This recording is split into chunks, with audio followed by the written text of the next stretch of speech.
بسم اللہ الرحمن الرحیم۔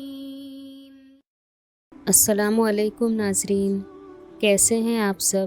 ایف جی اسلامک وائس میں آپ کا خیر مقدم ہے۔ تو ناظرین، آج ہم آپ کو ایک ایسے نوجوان کا واقعہ بتائیں گے جس نے اپنے وعدے کو پورا کرنے کے لیے سزائے موت کی بھی پرواہ نہیں کی۔ ایک نوجوان کسب حلال کے لیے کسی دوسرے شہر میں گیا۔ ایک دن چھٹی تھی، چنانچہ اس نے سوچا کہ آج میں شکار کر لیتا ہوں۔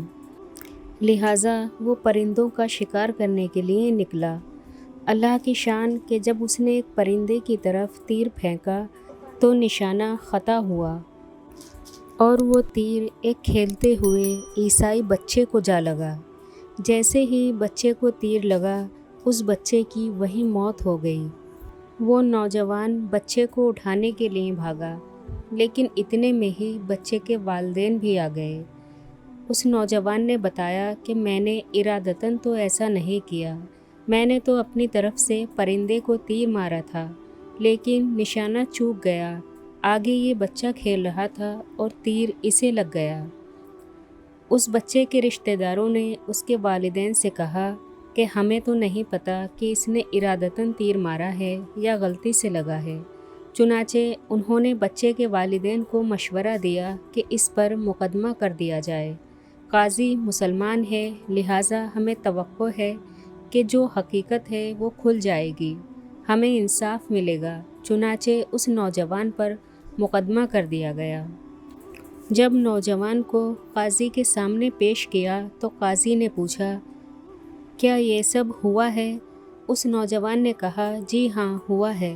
قاضی نے کہا، پھر دو میں سے کوئی ایک بات اختیار کر لو، یا تو اس کے ورثاء کو راضی کر لو، اور اگر راضی نہیں ہوتے ہیں تو پھر جان کے بدلے جان، اور تمہیں پھانسی دی جائے گی۔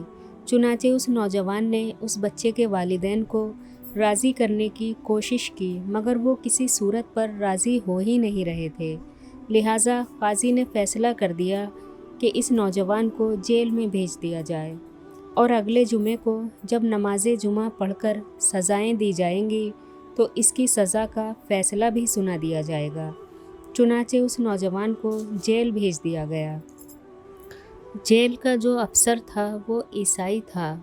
اس نوجوان نے اس افسر سے رابطہ کیا اور کہنے لگا کہ میں مسلمان ہوں اور مجھ سے یہ معاملہ ہوا ہے، اور میرے پیچھے میرا خاندان بھی ہے، اور ان کو میرے اس معاملے کا پتہ نہیں ہے۔ اگر آپ مجھے اپنی ذمہ داری پر رہا کر دیں تو جمعے سے پہلے میں واپس آ جاؤں گا۔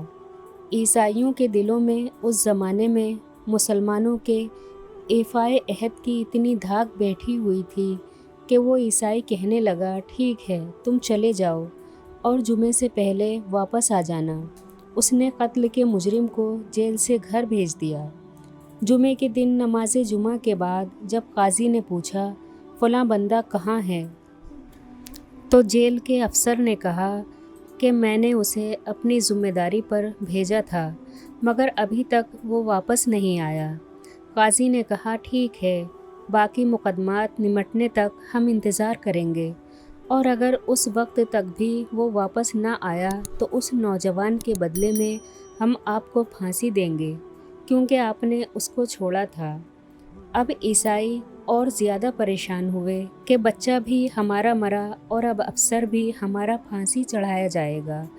اسی دوران قاضی دوسروں کے مقدمات سمیٹنے میں لگ گیا۔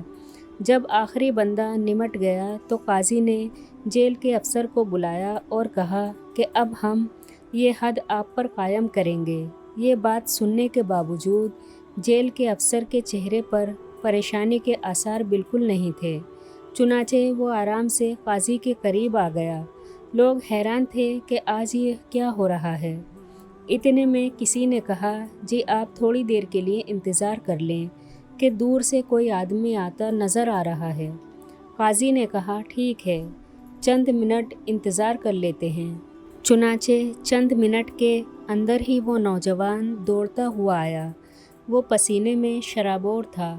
اس نے آتے ہی سب سے پہلے اس جیل کے افسر سے معافی مانگی اور کہا کہ میرے راستے میں ایک دریا تھا، مجھے تیرنا نہیں آتا تھا اور مجھے کشتی کے انتظار میں دیر ہو گئی، جس کی وجہ سے میں اپنے وعدے پر پورا نہیں اتر سکا، ورنہ میں وقت سے پہلے پہنچ جاتا۔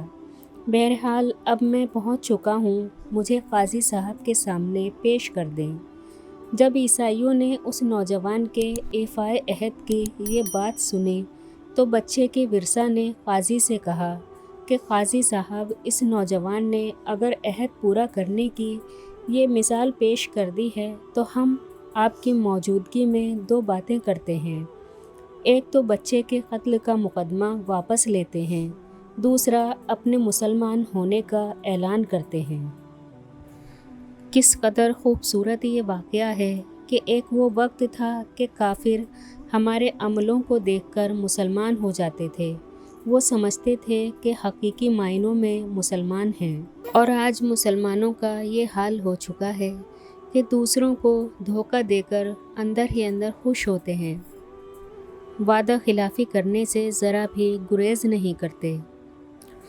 اللہ رب العزت ہمیں بھی ایسا مسلمان بنا دے کہ غیر مسلم بھی ہمیں دیکھ کر ہمارے مذہب میں داخل ہونے کی خواہش کریں۔ اللہ ہمیں جھوٹ اور تکبر جیسے گناہوں سے محفوظ رکھے، آمین۔ تو آج کے لیے بس اتنا ہی، انشاءاللہ اگلی ویڈیو میں پھر حاضر خدمت ہوں گے۔ اللہ حافظ۔ چینل کو سبسکرائب کریں، ویڈیو کو لائک اور شیئر کرنا نہ بھولیں۔